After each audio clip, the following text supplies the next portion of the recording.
asistentes están en modo de solo escucha. Muy buenos días. Es un agrado poder saludarlos esta mañana de día viernes y esperando que todos se encuentren muy bien.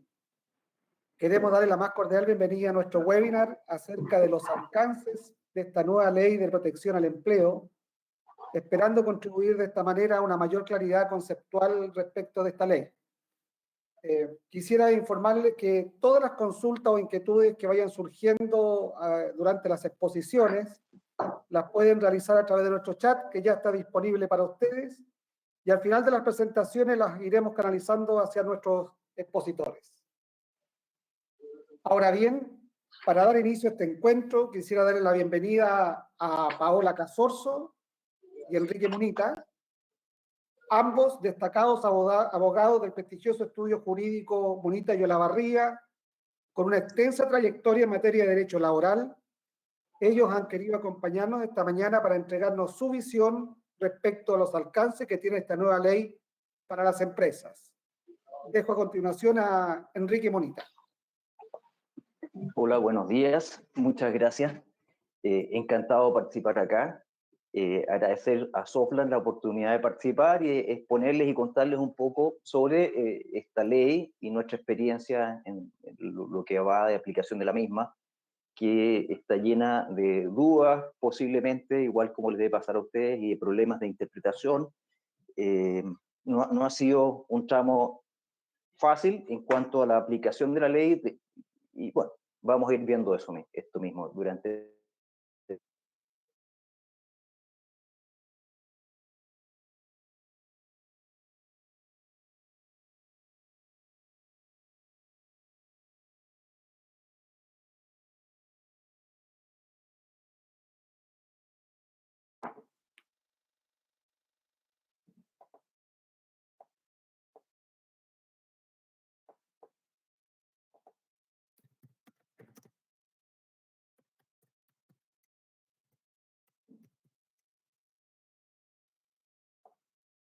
Y un pacto de reducción de jornada que está establecido por la propia ley también.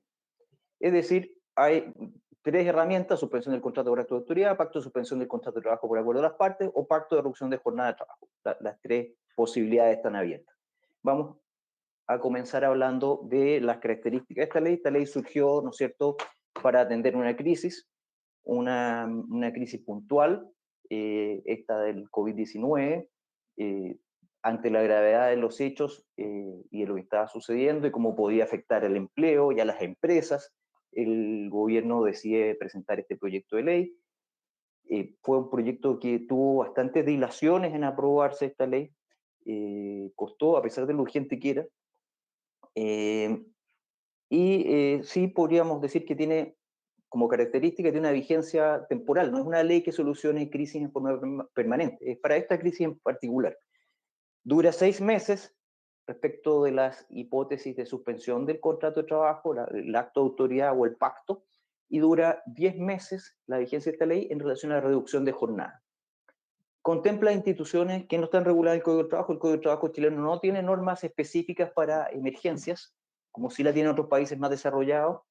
Es una cosa que tendríamos que mejorar. Y persigue un doble objetivo esta ley. Uno de los objetivos es proteger el empleo, proteger a los trabajadores para que puedan seguir trabajando y no sean despedidos. Cuando una empresa enfrenta un momento difícil, tendría la opción no del despido, ¿no es cierto?, u otras, y la del despido podría haber sido mucho más grave para el trabajador. En este caso solamente se suspende el contrato, el trabajador recibe además un apoyo económico de parte que lo cobra de la AFC, y se evita la terminación del contrato de trabajo y los costos que eso involucra para la empresa, para el trabajador, y además se está protegiendo su salud porque se le permite no concurrir al trabajo y no, digamos, tener que transportarse, por ejemplo, hacia la oficina, hacia el lugar de trabajo. Una cuestión que nos parece, muy brevemente, nos parece que debería existir una ley como esta, pero en forma permanente, como existe, les decía, en otros países más desarrollados, que existe legislación permanente para crisis. Se echa de menos en nuestro país una ley como esta, pero que hubiera estado aprobada de antes, porque las discusiones que se suscitaron para su aprobación fueron demasiado largas, y lo que deben saber también que existe una ley corta que se está discutiendo para mejorar algunas ambigüedades, imprecisiones o aspectos que no estaban bien tratados en la ley. Esta ley corta ha sido bien larga de tramitación, aunque se llama ley corta, ha terminado siendo una ley larga en cuanto a las dificultades para su aprobación, y sí está ya aprobada por la comisión mixta, por el Congreso está lista la ley, y faltaría entonces la promulgación y publicación de la misma, sin perjuicio que el presidente pudiera ejercer el Ejecutivo algunas opciones de veto o algunas disposiciones que pudieran no estar de acuerdo, o algún reclamo de constitucionalidad, alguna norma podría presentarse también. Entonces, en principio es una ley que podría estar vigente pronto en todo caso, esta reforma a esta ley, que la conoceremos en sus detalles en los próximos días, pero ya, bueno, ya está disponible para leerla en la Biblioteca del Congreso Nacional, por ejemplo, si quieren buscar cómo está ese proyecto, o cómo termina la 21227 con estos cambios. ¿Cuáles son los objetivos de la ley? Conservar la relación laboral en periodo de emergencia, como les decía. El trabajador puede acceder, el trabajador queda sin remuneración o con una reducción en la segunda alternativa o tercera alternativa, que es la reducción de jornada y de remuneraciones, pero tiene una ayuda, un apoyo económico, una prestación de parte de la administradora de fondos de cesantía. Mantiene la cobertura de seguridad social del trabajador, se pagan cotizaciones. En ese punto puede haber un cambio que comentaremos después. Fuentes de empleo, las protege, y la salud del trabajador, como decíamos antes. La ley trata la suspensión del contrato de trabajo por acto de autoridad, los primeros artículos de la misma. En el artículo 5 trata el pacto de suspensión, es un solo artículo que trata el pacto de suspensión como institución, y de ahí en adelante habla del pacto de reducción, y existe una serie de disposiciones finales que son bien interesantes también y complementan a las anteriores, que vienen después del artículo 13 que está mencionado ahí, el 7 al 13 del pacto de reducción de jornada, pero tiene varios artículos más la ley. Suspensión legal del contrato por acto de autoridad. ¿De qué se trata esto? Cuando se emita un acto de declaración de autoridad que implique la paralización de actividades en toda parte del país, se produce esta suspensión.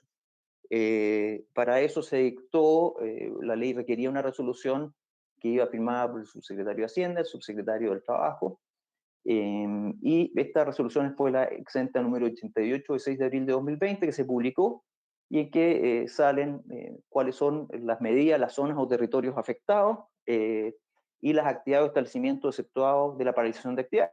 También indica actividades que están impedidas de hacerse, restaurantes, cafés, gimnasios, etc. Esas son actividades que están prohibidas por, ¿no es cierto?, por disposiciones del Ministerio de Salud, etc. Y hay otras zonas que se ven afectadas por la cuarentena, que es distinto. En esa zona no es que puede incluso actividades permitidas no puede realizarse porque la zona, comuna respectiva está en cuarentena. Eso es lo que hace esta resolución. Debiera dictarse una nueva, entiendo, por las nuevas cuarentenas decretadas, si es que no se ha hecho en estos últimos días, que no la he visto aún. Suspensión legal de contrato. ¿A quiénes afecta? A los empleadores comprendidos en territorios en que el acto de autoridad impida o prohíba totalmente a sus trabajadores la prestación de servicios contratados. Si existe una obra que se estaba construyendo en una de las comunas del país que está en cuarentena, esa obra de construcción no se va a poder seguir haciendo, y entonces ese empleador estaría con su actividad suspendida por un acto de autoridad. No porque estén prohibidas las construcciones, como si está prohibido que funcionen los restaurantes o los cafés, atendiendo público, todos los gimnasios que mencionábamos antes. Esto no está prohibido construir, pero sí pasa que si la construcción está en una zona de cuarentena, no va a poder hacerse. Entonces ese es un trabajo que está afectado, ¿no es cierto?, impedido por un acto de autoridad.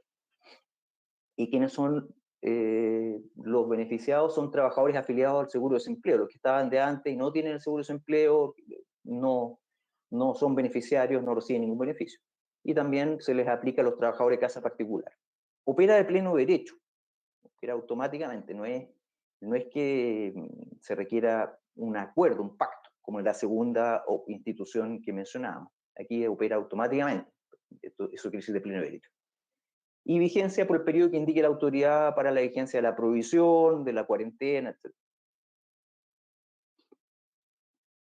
¿Cuáles son los efectos de la suspensión legal del contrato de trabajo? La suspensión de pleno derecho y por solo el Ministerio de la Ley de los efectos del contrato regido por el Código del Trabajo en él o los territorios que corresponden. O sea, si se suspende de pleno derecho por la ley estos contratos, no es necesario, como les decía, un pacto. La suspensión de los efectos del contrato individual implicará el cese temporal del periodo de tiempo, por el periodo de tiempo del acto, de dos obligaciones, ¿no es cierto? Por un lado, la obligación del empleador de del trabajador de prestar los servicios, y del empleador su obligación de pagar la remuneración y demás asignaciones que no contribuyen remuneración, que son las del inciso segundo del artículo 41 del Código de Trabajo, asignación de movilización, colación, ¿no es cierto?, pérdida de caja, las que menciona el 41 inciso segundo no constitutivas de remuneración, pero que se pagan eventualmente. Las esporádicas no queda del todo claro. Efecto de la suspensión legal del contrato de trabajo: el empleador está obligado a pagar cotizaciones previsionales y de seguridad social, tanto de su cargo como aquellas del trabajador. O sea, el empleador debe pagar las cotizaciones. No se pagan las cotizaciones del seguro de accidente del trabajo, las cotizaciones se pagan sobre el 50%, las que sí se pagan sobre el 50% de la remuneración que se debe hacer, las cotizaciones FP, se pagan sobre un 50%. Sin embargo, ojo que la ley corta, que ya está aprobada, como les decía, en el Congreso y que va a entrar en vigencia, aumenta esas cotizaciones al 100% en el caso de las cotizaciones de pensiones. Por lo tanto, vamos a quedar, quienes hayan pagado cotizaciones sobre el 50%, van a quedar con una pequeña o una cierta deuda porque va a haber que completar lo que falta. No va a quedar en el 50%, es algo que se venía anunciando, que se entendía que había habido un error en la aprobación de la ley, que querían aprobar un 100 y se equivocaron, ¿no es cierto? Como ha pasado, hemos visto en los últimos tiempos algunas leyes que se han aprobado sin que algunos parlamentarios hayan sabido lo que estaban aprobando, aparentemente aquí no se dieron cuenta y querían en realidad el 100%. Bueno, está volviendo al 100%. Suspensión legal de contrato no aplica a empresas esenciales. Hasta ahora, digamos, los empleadores que han sido excluidos del efecto del acto de declaración de autoridad no podrían acogerse durante el referimiento de las prestaciones de la ley, dice el artículo 3º, inciso final de la ley. Quedó muy estricta porque hay empresas que, estando excluidas del acto de autoridad, o sea, que podían seguir trabajando, tenían secciones importantes que no podían funcionar o que no valía la pena que funcionaran. Entonces, había el problema de que no se podía pactar suspensiones por esta norma, que es de aplicación general para el título primero, que incluye la suspensión legal y la suspensión por pacto. Entonces, muchas empresas de transporte, empresas, ¿no es cierto?, dedicadas a rubros de producción de alimentos, de distribución de alimentos, etcétera, que estaban exceptuadas del acto de autoridad, no podían pactar suspensiones. En la ley corta se establece la posibilidad de pactar respecto a los trabajadores que no realizan actividades esenciales, las actividades esenciales, o que no son necesarios para realizar las actividades esenciales, dice la nueva ley. En todo caso, no está en vigencia aún y por ahora sigue rigiendo esta limitación para las empresas exceptuadas del acto de autoridad. No aplica tampoco a otras empresas que al dictarse el acto de autoridad, el acto de autoridad se refiere a estas resoluciones que declaran cuáles son las zonas en cuarentena, los territorios o las actividades prohibidas de ejecutar con motivo de esta emergencia sanitaria. El trabajador que al dictarse el acto de autoridad hubiera suscrito con su empleador un pacto que le permita asegurar la continuidad de los servicios durante la vigencia del evento y que implique recibir toda parte de la remuneración. Puede ser que una empresa haya preferido que los trabajadores sigan prestando algunos servicios y eventualmente teletrabajo, por ejemplo, y pagar por eso una remuneración. Bueno, a ellos no se les aplicaría la suspensión por acto de autoridad, porque sigue trabajando y recibiendo una remuneración. Entonces, esta suspensión que opera de pleno derecho no operaría respecto de personas que se les ha acordado que sigan trabajando y recibiendo remuneración, o que mantiene la continuidad de su contrato con la empresa. Licencia médica, tampoco reciben este beneficio de la AFC quienes estén recibiendo un subsidio por licencia médica, por incapacidad temporal y mientras perciba el subsidio. Claro, no puede tener un doble beneficio. Sí aplica a una situación excepcional que estableció la ley, que desde la declaración del estado de catástrofe el 18 de marzo, y entrada en vigencia la ley, esta 2127, que fue el 6 de abril, sí se aplica para empleadores que hayan paralizado actividades por mutuo acuerdo o a consecuencia de un acto de declaración de autoridad o que hayan impactado la continuidad de los servicios y acceden una vez dictado el acto de autoridad. Podrían acceder esas personas en ese periodo previo, se habían tomado medidas en la empresa, se había llegado a acuerdos, bueno, esas personas eventualmente podrían acceder a la AFC porque no existía esta ley desde el 18 de marzo hasta la entrada en vigencia de la ley, y esas personas sí podrían. Las que habían suscrito este tipo de acuerdos estaban en esas situaciones antes de que supieran que iba a haber esta ley. El pacto de suspensión del contrato de trabajo, ¿a quiénes aplica? Dice la ley que se aplica a los empleadores cuya actividad sea afectada total o parcialmente. No está definido qué significa que estén afectados total o parcialmente. Sin perjuicio de lo cual hemos visto que ha habido bastante polémica sobre el uso de estos beneficios por empresas, grandes empresas, que se ha dicho que en realidad no deberían pactar sus pensiones porque no están afectadas. Bueno, eso dependerá de cada caso. Puede ser que haya grandes empresas que estén afectadas por este COVID. Aparentemente el entendimiento de muchos es que están afectadas económicamente y están en vías de una ruina económica, pero es discutible. Ahora, ¿quiénes pueden pactar los empleadores que se encuentren con una actividad afectada total o parcialmente? No es necesario que se encuentre en la zona de medida sanitaria o de seguridad interior, no es necesario que esté en el territorio específico, puede estar en cualquier parte del país y su actividad está afectada, puede pactar la suspensión. También se aplica solo a los trabajadores que están afiliados al seguro de cesantía, porque son fondos del seguro de cesantía de la AFC los que reciben los trabajadores, no hay otros fondos. La ley corta define cuáles son las empresas afectadas para un caso particular, que es la disminución de las ventas en un 20%. Y eso viene en la ley corta y se los recomiendo ver específicamente. Yo creo que eso va a entrar en vigencia pronto.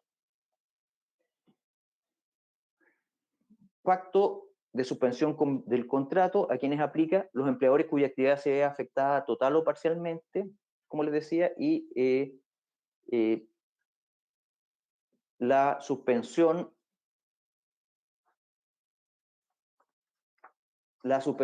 se puede pactar en forma individual o colectiva, no solamente trabajador-trabajador, sino que se podría pactar también con una organización sindical.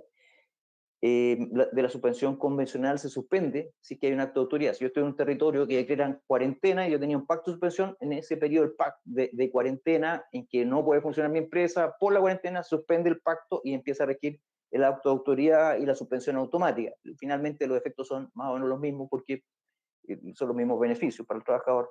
Y el pacto de suspensión, el artículo 5º, se remite a los efectos de la suspensión por acto de autoridad en cuanto a qué efectos produce. Muy similar. Efectos de la suspensión se remite al artículo 3º, inciso 2º y 3º.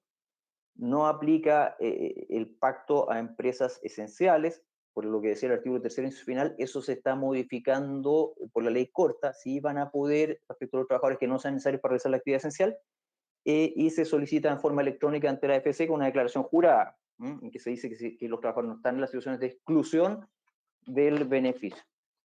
Y eso sería lo relativo a los pactos de suspensión, y seguirá ahora Paola Casorzo con lo relativo a los pactos de reducción de jornada y de remuneraciones como consecuencia.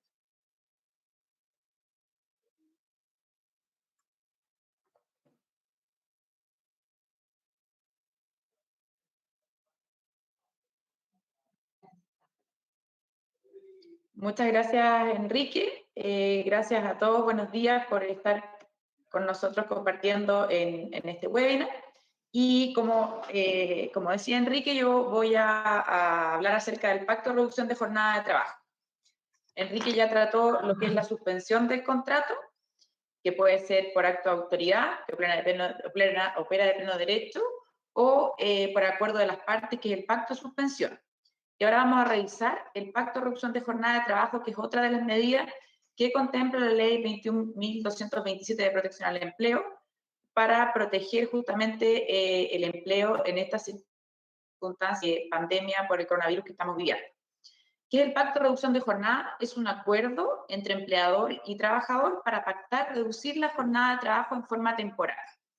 Es un acuerdo, es importante de tenerlo en consideración porque no opera de pleno derecho, sino que debe mediar acuerdos entre empresa y trabajador. Entonces, en virtud de este acuerdo, que hace las veces de un anexo al contrato de trabajo, se acuerda reducir la jornada de trabajo en un porcentaje determinado y, por tanto, la remuneración que va a recibir el trabajador también queda reducida proporcionalmente a esa reducción de jornada. Además de esta remuneración reducida, el trabajador va a tener derecho a recibir un complemento de remuneración de cargo del seguro de cesantía. Agotado este complemento de seguro de cesantía que se obtiene de la cuenta individual de cesantía del trabajador, va a operar el Fondo de Cesantía Solidario del Seguro de Desempleo. ¿En qué circunstancias se puede acordar este pacto de reducción de jornada? Es decir, ¿qué empresas pueden optar a acordar con sus trabajadores este pacto de reducción de jornada? En general se refiere a empresas que están atravesando con una situación económica compleja de crisis, y son 3 los supuestos que establece la ley en estas circunstancias. Por ejemplo, los empleadores que son contribuyentes del IVA, del impuesto al valor agregado, que a contar del mes de octubre del año 2019 hayan experimentado una disminución en el promedio de sus ventas declaradas al Servicio de Impuesto Interno en un 20% en 3 meses consecutivos, y que esto se compare con el mismo periodo del año anterior. ¿Por qué octubre de 2019? Porque esta ley también se estaba estudiando a propósito de la crisis que se produjo por el estallido social. Por eso se tomó el octubre de 2019, que se entendió por parte de la autoridad que es el periodo en que las empresas pudieron empezar a tener dificultades económicas, y se tomó esa fecha para que las empresas pudieran revisar el tema de sus ventas, y en el evento que hubiese una disminución que igual o superior a un 20%, pudieran las empresas, digamos, acogerse a este pacto de reducción de jornada.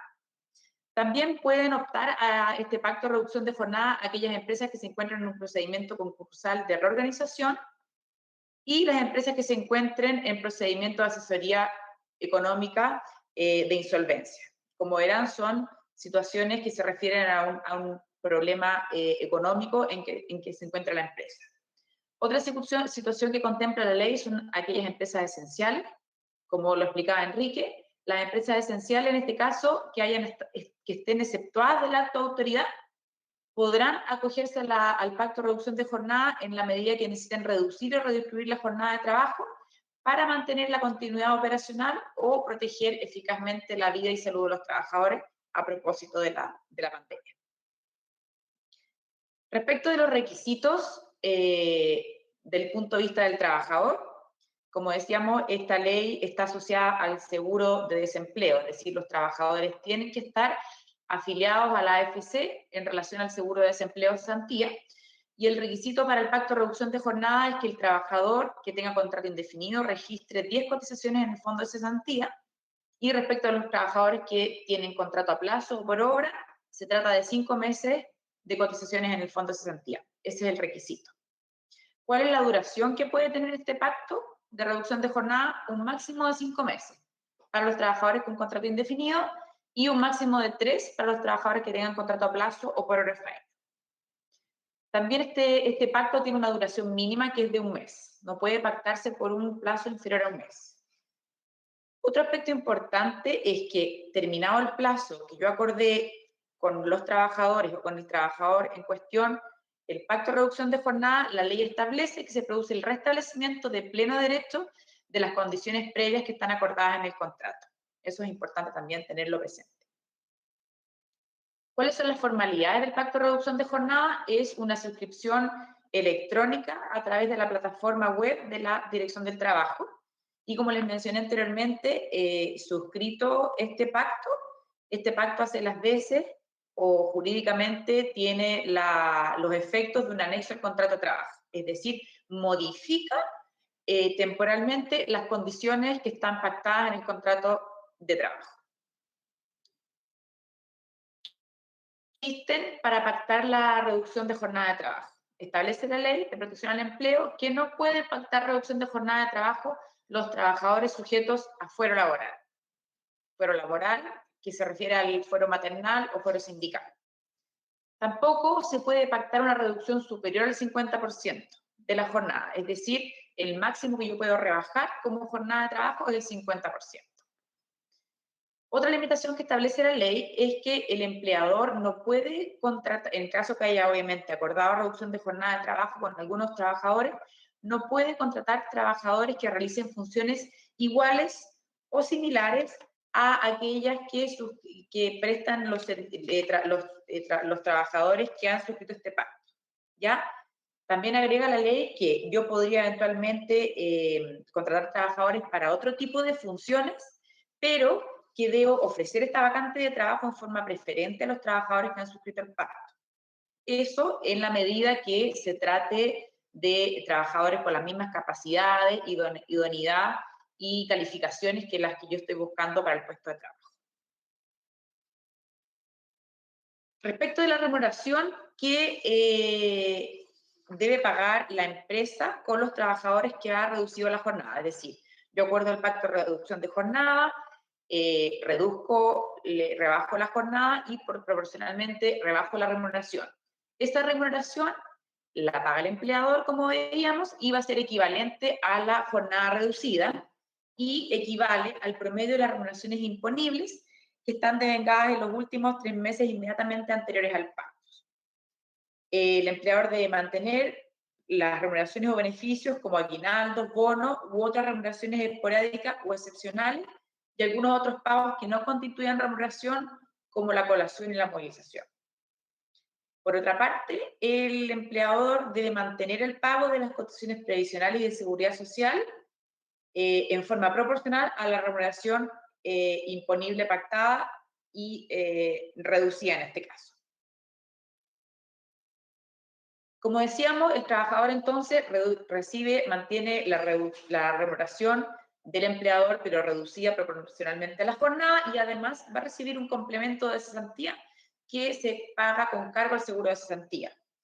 Si la reducción de la jornada fue de un 50%, este complemento va a equivaler a un 25% de la remuneración pactada en los últimos 3 meses respecto al trabajador.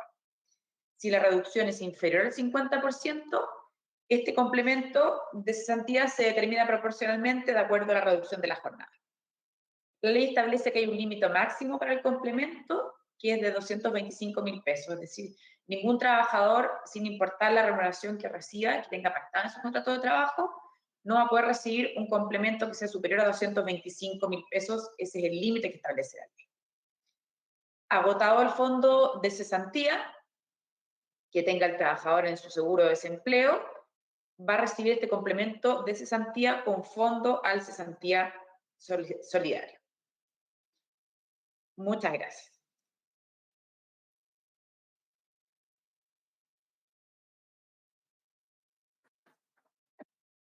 Muchas gracias a Paola y a Enrique.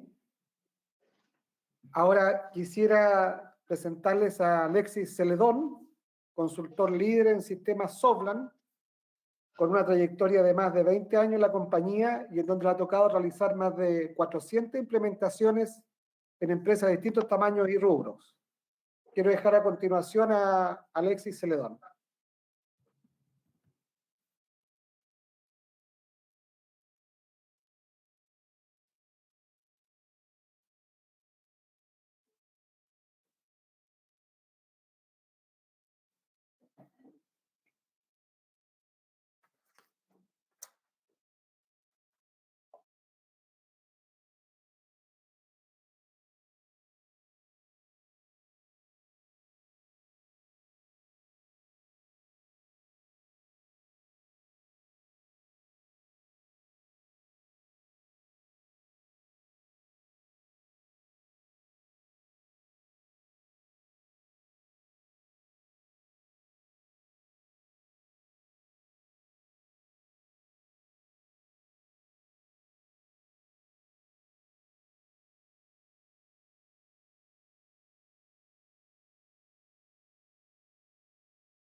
Estamos resolviendo un problema técnico con la exposición de Alexis.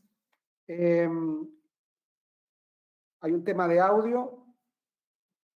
Yo creo que vamos a pasar a algunas preguntas que ya nos han llegado a los expositores en temas, lo que respecta a temas legales. Para Enrique y Paola, indistintamente, si nos pueden responder, ¿qué restricciones para el despido contempla la ley 21.227? Sí, muchas gracias. La ley contempla actualmente restricciones para el despido, ¿no es cierto? No se puede pedir a las personas que estén con pacto de suspensión o en situación de suspensión por acto de autoridad, si no es por necesidades de la empresa. Eso está establecido expresamente. También otra provisión general es que durante la vigencia de esta ley no se va a poder despedir a los trabajadores por caso fortuito o fuerza mayor. Ya desde el 6 de abril esta ley está vigente y está prohibido despedir por fuerza mayor o caso fortuito. De esta manera, si una empresa estima que está afectada por una de estas situaciones y despide a un trabajador, el juicio va, lo más seguro es que lo pierda porque esta causal está prohibida de aplicar durante este tiempo. Ahora, la ley corta, y es importante tenerlo presente, incluso que está a punto de entrar en vigencia, como les decía, prohíbe los despidos por necesidades de la empresa de trabajadores con pacto de suspensión o acuerdo de suspensión. Por lo tanto, va a cambiar la regla, que es hasta ahora, con la vigencia de la ley 21.227, se puede despedir, perdón, a los trabajadores suspendidos por necesidad de la empresa. Cuando entra en vigencia la ley corta, no se les va a poder despedir por necesidad de la empresa y solo se va a poder despedir por necesidad de la empresa a los trabajadores que no estén con suspensión. Entonces, ese va a ser el cambio. Hay que estar atentos cuando entre en vigencia la ley corta, porque hasta ahora sí se puede por necesidad de la empresa. Entonces, si hay decisiones de despido, es ahora, antes de entrar en vigencia la ley, de reforma. Eso sería la respuesta. Okay. Siguiendo la misma línea, ¿qué ocurre si una empresa se acoge a la ley 21.227 sin cumplir los requisitos que exige su normativa? Hay sanciones, incluso penales, para la empresa que pueda hacer uso de estos beneficios aprovechándola, digamos, y no cumple los requisitos. Hay que enviar declaraciones juradas a la AFC, ¿no es cierto?, de que se cumplió el requisito, que los trabajadores no están en la situación excepcional, exceptuada, por lo tanto, si se infringen, depende de cómo se haya hecho esta infracción, depende de la mala fe, por supuesto, de la gravedad de la conducta, podría haber sanciones penales, o bien sanciones tales como la devolución de los fondos indebidamente percibidos que tenga que pagar la empresa, ese tipo de sanciones. Pero si una empresa de mala fe dice, mire, yo estoy en situación de suspensión por acto de autoridad y mis trabajadores sí cumplen los requisitos, y no es así, puede tener sanciones penales quien haga estas declaraciones.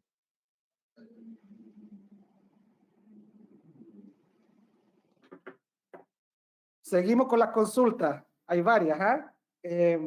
¿Cuál es la duración máxima del pacto de suspensión del contrato de trabajo?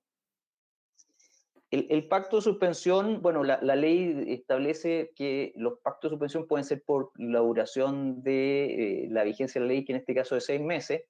Los beneficios son más breves, ¿no es cierto?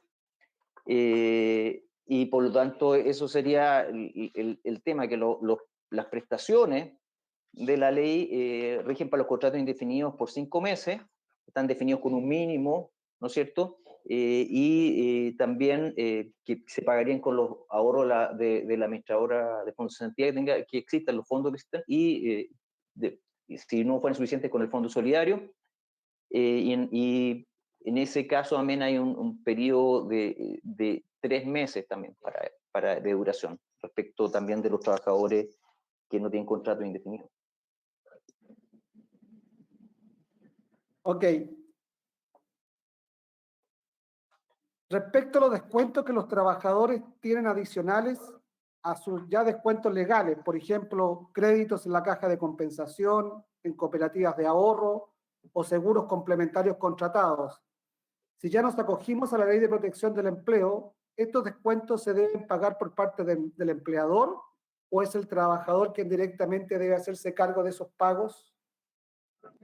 Esos son de cargo del trabajador, porque la empresa no está obligada a pagar las deudas del trabajador mientras la empresa está pagando remuneraciones, ¿no es cierto? Tiene de dónde descontarlas y puede cumplir de repente acuerdos que existan respecto al descuento de remuneraciones con el trabajador, pero mientras no haya obligación de pagar remuneraciones, como en este caso, no habría de dónde descontarla y por lo tanto no tendría que asumir con platas propias la empresa, con fondos propios deudas del trabajador. En ese caso, son obligaciones que pasan al trabajador como persona, digamos, el tener que responder a sus prestaciones. Hay que tener también en vista la ley corta, porque ahí existen algunas normas sobre el tema de los descuentos por asignaciones que se deba a la cónyuge, hijo, asignación alimenticia. ¿No? Y eso hay que tenerlo, va a venir algo sobre eso en que se descuentan los porcentajes respectivos de las pensiones alimenticias también a los trabajadores que estén recibiendo beneficio de la AFP, para que lo tengamos presente, pero eso no va a ser un pago de la empresa tampoco. O sea, la empresa, la única obligación que tiene es el pago de las cotizaciones. ¿Sí? Exactamente. Ok. Muchas gracias, Enrique. De nada. Bueno, ahora lo voy a dejar. Vamos a cambiar a nuestro presentador, así que lo voy a dejar directamente con nuestro gerente de consultoría, Iván Chung, quien nos va a comentar los alcances que tiene esta ley en el sistema de recursos humanos de Sofla. Adelante, Iván.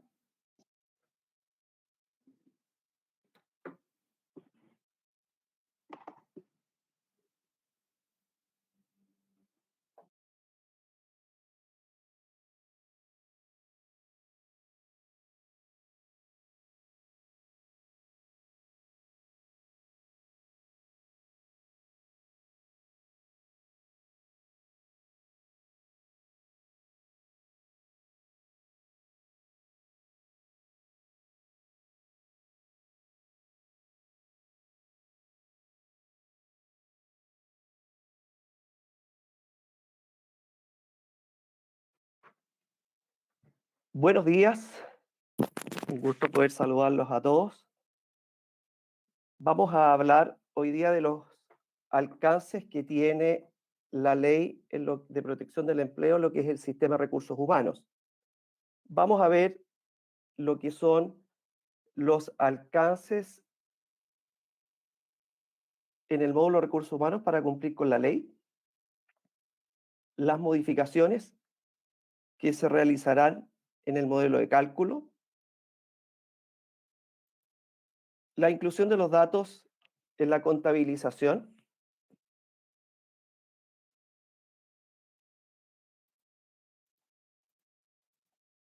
y las actualizaciones que se aplicarán en el software.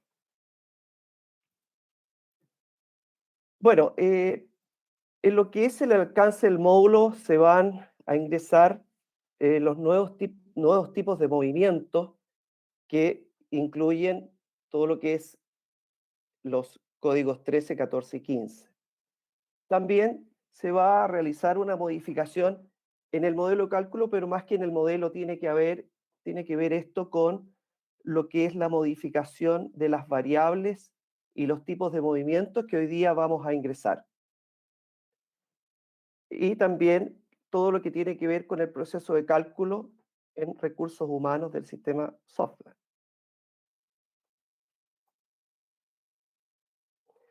Se van a agregar 3 nuevos movimientos en el sistema que tienen que ver justamente con estos nuevos movimientos, los códigos 13, 14 y 15, que una de las particularidades que va a tener este movimiento es que van a llevar un indicador de una fecha de un desde hasta un hasta, ¿ya? Y esto es lo que va a implicar justamente para realizar todos los cálculos de lo que se va a tener que presentar según esta nueva ley, ¿ya? Esto es importante porque hoy día se solicitó a través de Previred que estos pagos lleven un indicador de fecha para ir identificando en cada uno de ellos los movimientos que se puedan dar, porque podría darse un movimiento que sea por acto de la autoridad. Podría también haberse dado un movimiento por acto o pacto con la empresa o también una reducción de personal. Esos 3 casos se podrían dar y por eso hoy día se solicita que todo esto ahora vaya en 3 movimientos por separado. Por lo tanto, esto va a ir indicado también en lo que es el sistema.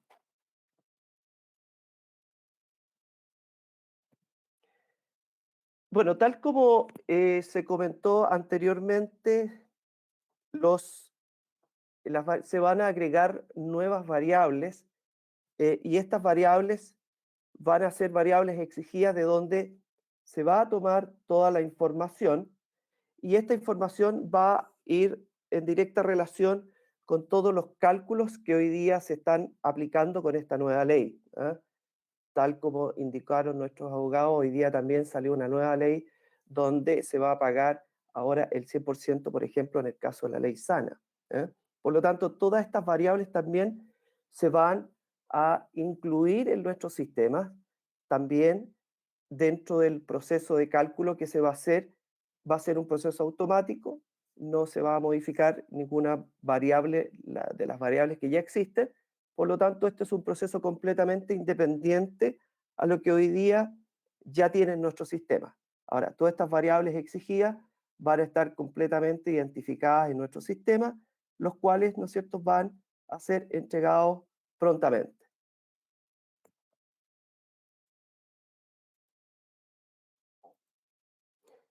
Todas estas variables donde se va a dejar toda esta información van a ir en directa relación con todos los cálculos que hoy día se van a tener que presentar, ya sea cálculos de AFP, los cálculos de ISAPRE, el cálculo de la salud, todo lo que es la ley de la FONASA y todo lo que tiene que ver justamente con lo que hoy día la ley está solicitando.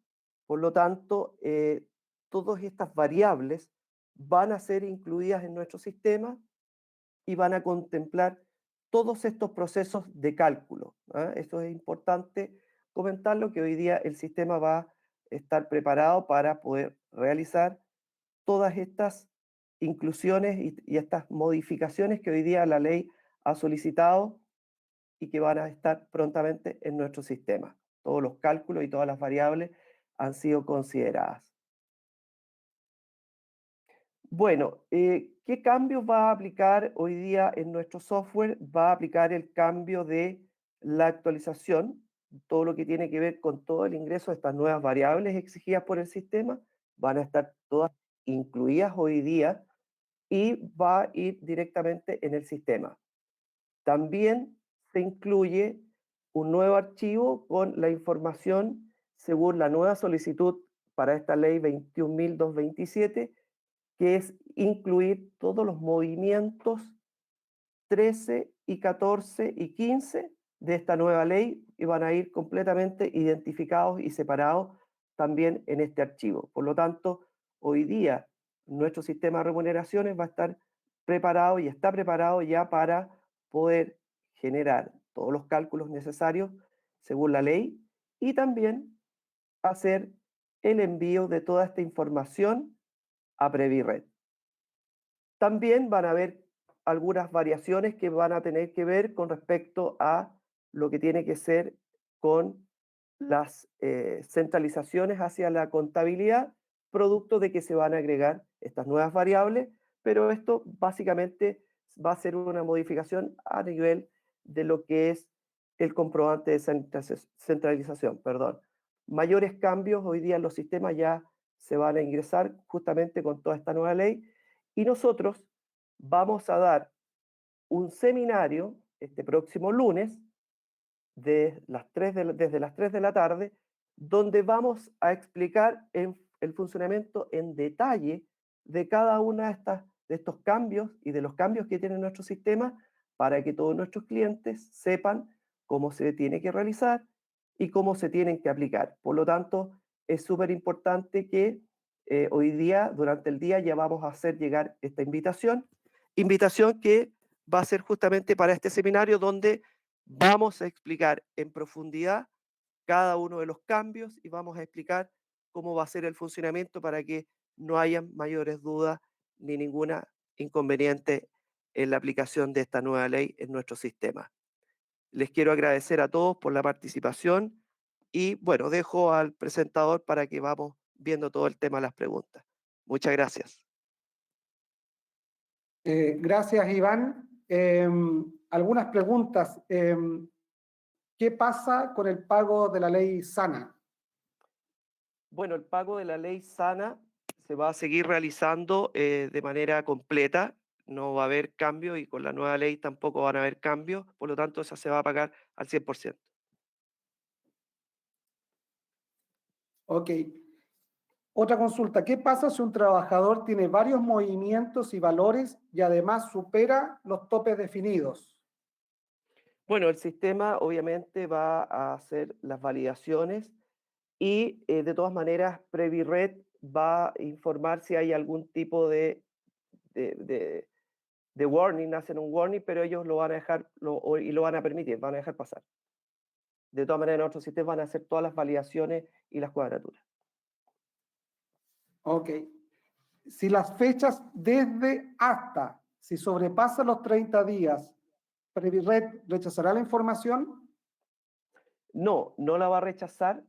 Sí va a hacer una advertencia, va a hacer un warning, pero la va a permitir y va a dejar pasar sin problema la información. Ok. Gracias, Iván. Ok. Aquí tenemos otra consulta. Nos señalan, dice ya esto para nuestros abogados, con respecto al pago de la ISAPRE y respecto a la suspensión por pacto. Y si existe un pacto, dice, de ISAPRE de trabajador, ¿cómo se paga si la suspensión comenzó el 19 de abril?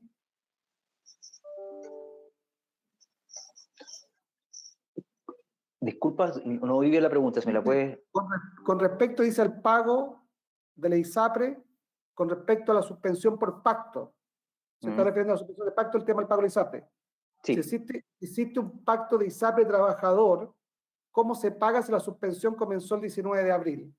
Esa es la Bueno, pregunta. los pactos especiales que haya de pagos complementarios al 7%, que la empresa asuma, o a la parte obligatoria de la cotización de salud, hay que pagarlo mientras no rige el pacto, ¿no es cierto?, por los días que no rige el pacto, pero no por el periodo de suspensión, solamente en forma proporcional cuando, en ese mes, porque cuando está suspendido el contrato, la obligación de la empresa, en nuestro entendimiento, es el pago de las cotizaciones de salud obligatoria, pero no las que excedan de la obligatoria de salud y que sean, por ejemplo, producto de un plan mejor que tenga contratado el trabajador. Ok, gracias. Aquí llega otra, son bien variadas. Dice una, en caso de que una ciudad se encuentre en cuarentena por autoridad, ¿se puede enviar a los trabajadores de vacaciones para evitar hacer uso de la suspensión de contrato de trabajo? Sí, es posible. En Chile tenemos el problema en general que no es posible enviar a los trabajadores de vacaciones por decisión de la empresa. Sin embargo, existe una alternativa que es el feriado colectivo. El feriado colectivo significa que yo le doy vacaciones a toda la empresa o a toda una sección o área de la empresa. De lo que se trata es que yo no puedo ir eligiendo trabajadores puntuales para decir tú estás de vacaciones, tú no, sí, bueno, sino que debe ser una decisión no arbitraria, no discriminatoria, sino general, a toda una área o sección. Puede ser si hay una obra que está en una zona de cuarentena, un trabajo que está en una zona de cuarentena, se puede dar un feriado colectivo a todas las personas que estén en esa situación. El tema sí es que el feriado colectivo tiene hay que otorgarlo necesariamente por los 15 días hábiles. Entonces, si se pasa la cuarentena, claro, va a haber que cumplir el feriado completo. No se puede dar feriados obligatorios por una semana hábil, digamos, por 5 días hábiles, que incluye una semana, o por 2 semanas. Tiene que ser por el feriado completo. Esa es la diferencia del acuerdo individual. Ahora, sí es posible también, en vez de pactar suspensiones, que pueden ser más complicados para los trabajadores, como una medida de mitigación de los efectos de esto, acordar vacaciones anticipadas o acordar vacaciones individualmente, y posiblemente la gran mayoría de los trabajadores, o todos los van a aceptar. Esa ha sido mi experiencia, porque quedan más beneficiados que con el pacto de suspensión. Mantienen sus prestaciones normales laborales. Eso sería. Sí, con respecto a lo mismo, preguntaba la persona, dice, si una empresa se acogió a la suspensión de contrato de trabajo por autoridad, dice, ¿se debe realizar la revocación una vez terminada la cuarentena? No, esto debiera ser automático. No sé si hay algún mecanismo en la AFC y en sus sistemas para que la empresa interactúe informando, pero debiera tener automáticamente la información la AFC respecto a las zonas que se hacen cuarentena. Eso, la verdad es que no sé la parte técnica de cómo se hace. Ok. Pues bien, con esta consulta, muchas gracias, Enrique, muchas gracias, Paola, muchas gracias, Iván. De esta manera estamos dando término a nuestro webinar.